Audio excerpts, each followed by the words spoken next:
Hey guys, this is Skyforce95 here, and I recently accidentally bought a fake copy or bootleg copy of the Pokemon Platinum version.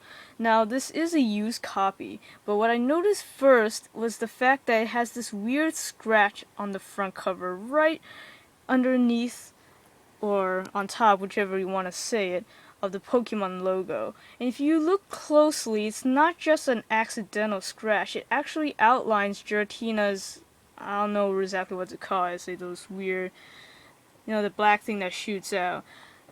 So it actually outlines it. So it's not just some random scratch. So that's part of the manufacturer problems, which is like a big red flag, especially since, Nintendo's a big company. You wouldn't just have some weird scratch like that. But well, no big deal, right? It's just a minor little scratch. But then I take a better look at the cover, and you take a look at that Giratina picture, and it actually looks really bad. I'm not gonna lie, it's just really blurry. It looks like it's hand drawn and everything.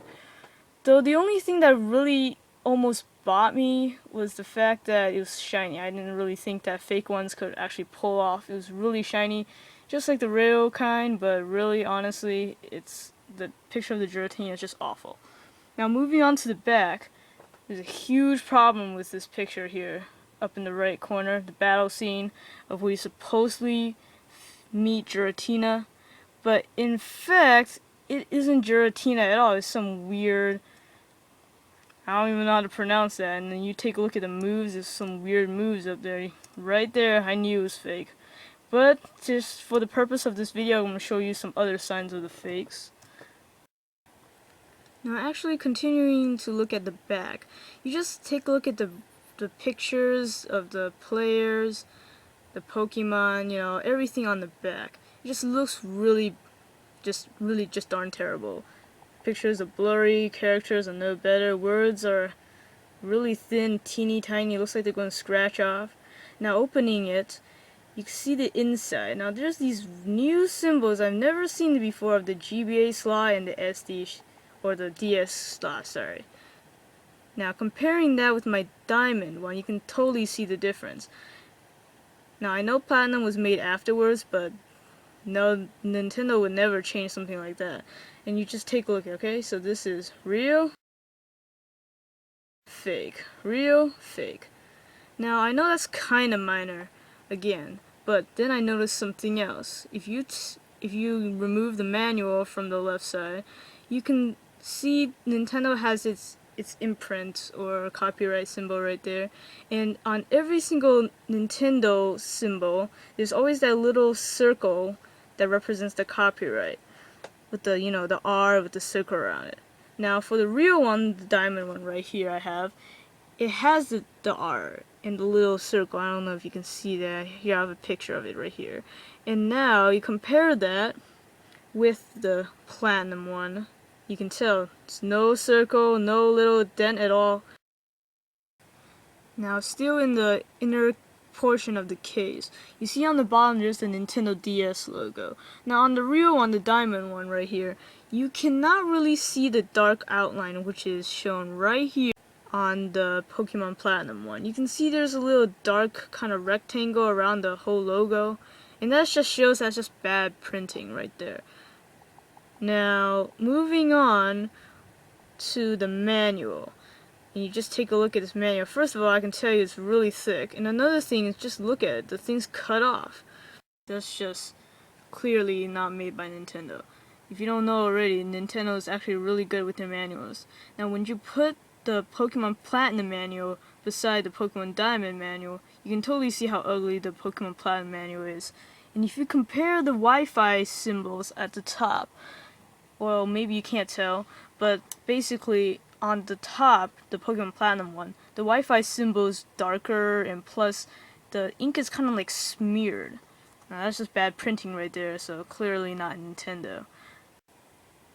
Now moving on to the back, you can definitely tell this is fake now because you just take a look at what it says. It says, need help with installation. Though with installation there's no space in between, so that's just bad English right there. Now when I open this, you can clearly tell, well, I'm not even going into the word part. I'm pretty sure there are plenty of grammar issues there. But if you just look at the pictures, you can tell they're really blurry, they're dark, they're really poor quality. Now if you compare that with my Pokemon Diamond ones, the manual, the pictures, you can clearly tell which one's the better quality. Better quality means the real thing. So clearly this thing was made in China or Hong Kong or something like that. Now taking a look at the game cartridge itself. First off, it's blurry, the picture quality is just terrible. And even though it has some kind of gloss on it, underneath it looks like it's just some printed label, from the printer that you can make at your own home. And I don't know what to say, it's just really light. I know these things are light, but this is just, I don't know, you can just tell the difference.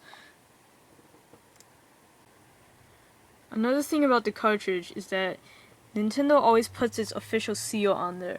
So if you put it up to the light and you get the light to shine at it at the right angle, you should definitely see it kind of reflect back and look shiny like gold, of course, and stuff like that. But if you definitely cannot tell that on this Pokemon Platinum cartridge, it just looks like the ink was printed on. And you compare that with my Diamond one, you can see it's kind of shiny and it looks like it's glowing. But I guess it's kind of hard to tell. Now moving on to the back, yeah, you can't really tell either. But I guess one thing you can notice about it is on the grill part. The golden thing looks like it was painted on. It's not like the real deal, the metal part on the cartridge. Well, I guess you can't really tell that on camera either. These Hong Kong and Chinese manufacturers, they're getting really good at making fakes. Though if you put the two cartridges side by side, it's really obvious to tell which one's a better quality, which one's a fake one. If you take a look at the Pokemon, the word itself, on the fake one, the Pokemon Platinum one, the yellow part looks more orange, and it's outlined with, it looks more like, I don't know, fuchsia maybe, purple, fuchsia, I don't know. But on the real deal, the Diamond one, the yellow one is the regular yellow you see all the time, and it's outlined with the nice dark blue. And that's pretty obvious. You just compare the real and fake cartridges. Now when you put them side by side with their back parts showing, maybe in this angle you can tell more. The one on the right is the Diamond one. The one on the left is the fake Platinum one. And if you look, the light is reflecting off the grill part. I'm just going to call it the grill. It's like golden and metal, it's metallic. But if you take a look at the Platinum one, it doesn't reflect back any shininess at all. It's just a dull golden brown color. Yeah, sorry I've been talking a lot about the case, the artwork, and all that. I know a lot of you don't care about that kind of thing, as long as, you don't really care if it's fake or not, if it's a bootleg or not. As long as it plays well and you can get a good deal off it, you don't really care. But I'm going to show you exactly why you would care if it's fake or not. Now, if you were to, of course, get this and be like super excited like I was, and just pop in the game right away, you might not notice anything wrong with it. I mean, look at the main title page. The artwork is actually completely legit. But one thing I did notice when I was putting it in is that it was really flimsy. I don't know how to say it. It just doesn't fit the slot as well as a real game does. So I had to kind of push it in a couple of times to make sure it was in. But of course, if you're super excited, you probably wouldn't notice that. And as it loads up, you get the theme song, you get the professor yammering away, the slow text and everything, what you get out of a new Pokemon game. But if you carefully listen to the music right now I'm going to close it, and so you hear that. That's because the game itself cannot have it on sleep mode. Every DS game, supposedly, if you close it, it's going to put it on sleep mode to conserve the battery, but for a fake one, it doesn't have that kind of feature, so that's why you get this weird hiccup in the music. Now, okay, let's see if I can get past this professor, blah, blah, blah, blah. So now, I have just gone past all the beginning stuff. I'm here in my bedroom. Oh, I want to save. Oh man, what is this? You see that? It says the save data cannot be accessed.